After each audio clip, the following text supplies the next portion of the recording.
July 17th. Mid-afternoon.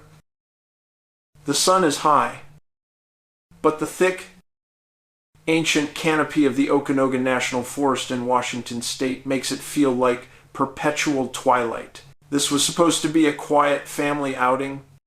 A father and his 4-year-old son, Ethan, were out harvesting wild blueberries.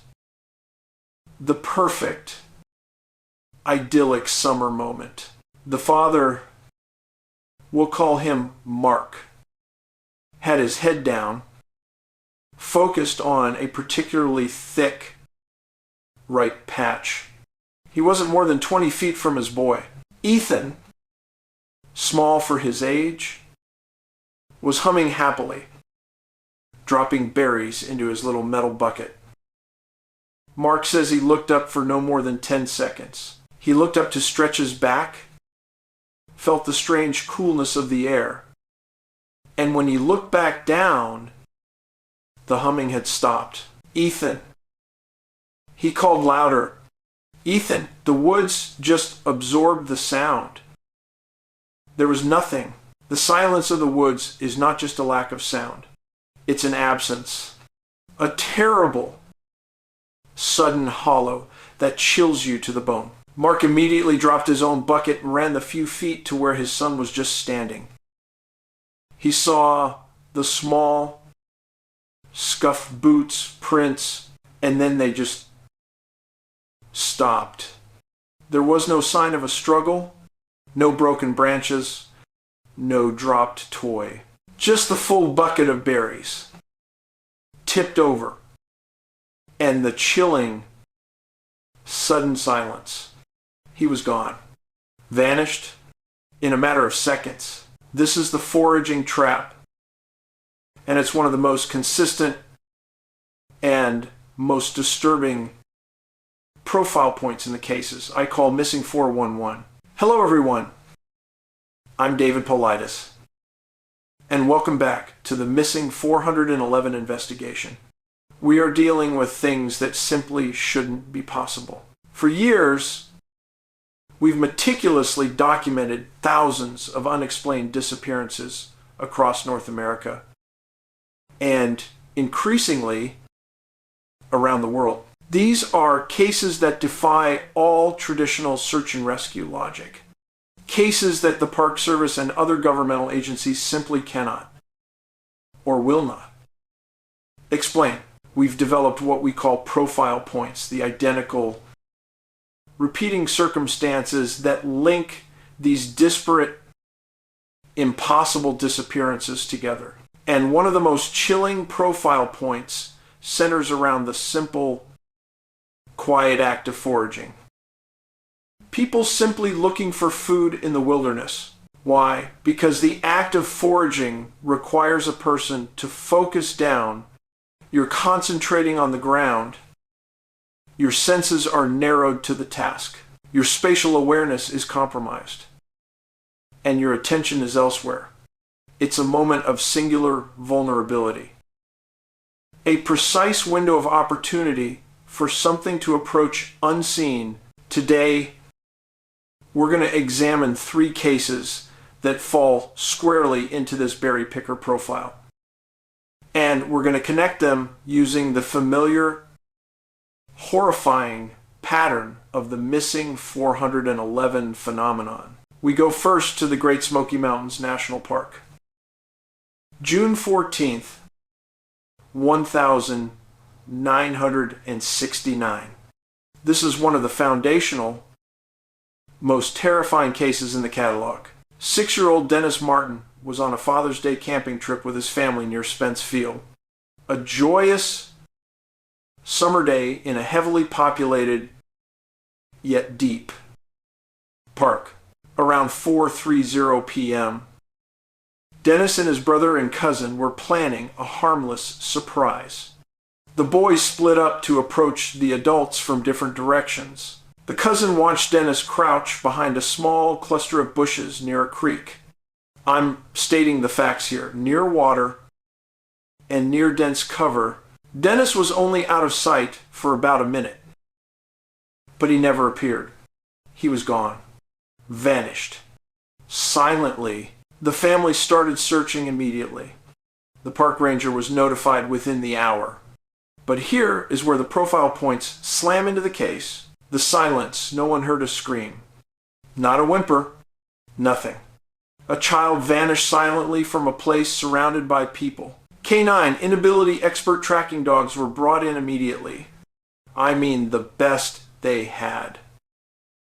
They could not pick up a single scent. When a dog cannot track, it often means the person or entity either didn't walk away on the ground, or the scent was neutralized by something we simply don't understand. The weather then. Within hours, the weather turned catastrophic. A fierce, sudden, cold, driving rain swept in, followed by a blinding fog, the perfect scenario to stop a search cold and erase any remaining. Subtle evidence. Dennis Martin was never found. A 6-year-old child, gone. We now go north to Vancouver Island, British Columbia, Canada. The case of 2-year-old Yehudi Prior in the summer of 1957. This is the literal definition of the foraging trap. Yehudi was with his father, William, picking blueberries near Wild Duck Lake, a very remote area. William was bent over, harvesting. Yehudi was right next to him, just like with Ethan. The father looked up. Yehudi was gone. The search lasted 17 days. They had hundreds of volunteers and local police. And they had experienced indigenous trackers who knew that land intimately. The indigenous trackers reported something peculiar. Something that appears in many of these cases, a profound, almost electric sense of dread in the exact area of the disappearance. The search dogs, once again, were ineffective. They would run a short distance, circle wildly, and then refuse to move forward. They were terrified of something unseen. And here is the kicker. The detail that sends a chill down the spine of every investigator. The father, William, insisted he heard a sound just before his son vanished. Not a cry, but a low, rhythmic humming coming from the dense timber just behind the berry patch. He dismissed it. His son was gone moments later. When you look at these cases, the immediate vanishing, the canine failure, the sudden weather, you see a consistent pattern. A fingerprint that has nothing to do with getting lost.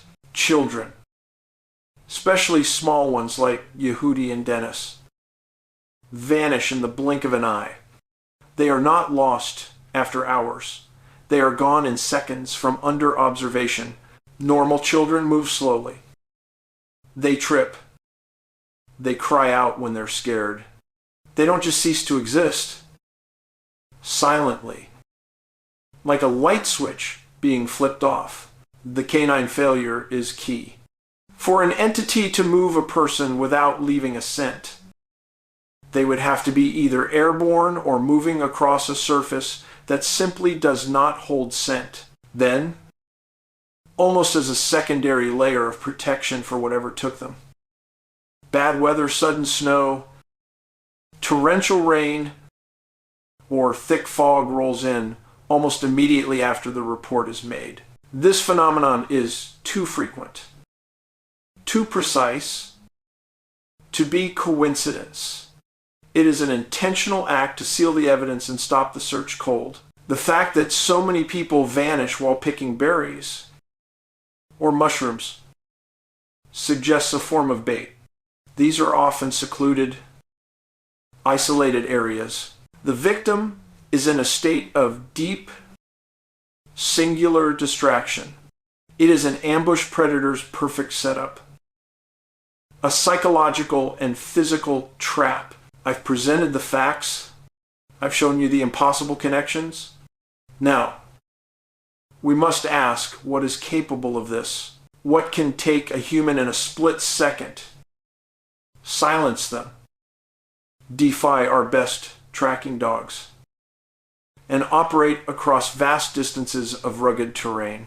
We have looked at everything from known wildlife to advanced human predators. None of it fits the profile. The field of suspects, as I've always said, is narrowing. Tonight, I want to discuss the possibility of dimensional portals. A doorway opening and closing in the heart of our wilderness. Think about the silence. A doorway to another space would produce no sound, cause no struggle, and leave absolutely no scent for a canine to follow. It could transport a body, even a grown person, up a sheer cliff face, across a raging river, or into a previously searched area, without ever touching the ground. What if these areas of high natural resource, where the foraging occurs, are also areas of strange magnetic anomalies, places where the boundary between our reality and another is thinnest? What if the act of reaching down to pick a berry is simply reaching into the wrong place at the wrong time, into the precise, fleeting moment when the portal is open? I am not suggesting fiction. I'm stating the possibility that a natural, yet unexplained phenomenon is operating in our wildlands. A doorway that is exploiting our moment of distraction. They are not just disappearing, they are being taken. And the agencies won't tell you this. But the data, the facts, the missing 411 cases, they paint a very different, far more disturbing picture. When you walk into the wilderness, I want you to remember the names of Dennis Martin, of Yehudi Prior, and of the hundreds of children and adults who simply bent over for a handful of berries and were never seen again. Be aware of your surroundings. Stay alert. Never, under any circumstances, take your eyes off your children, not even for 1 second. And if you hear a sound in the woods that doesn't feel right, a low hum, a sudden snap, an unsettling silence, leave the area immediately. Because in the heart of our beautiful natural world, there is a trap, and something is waiting there to take you.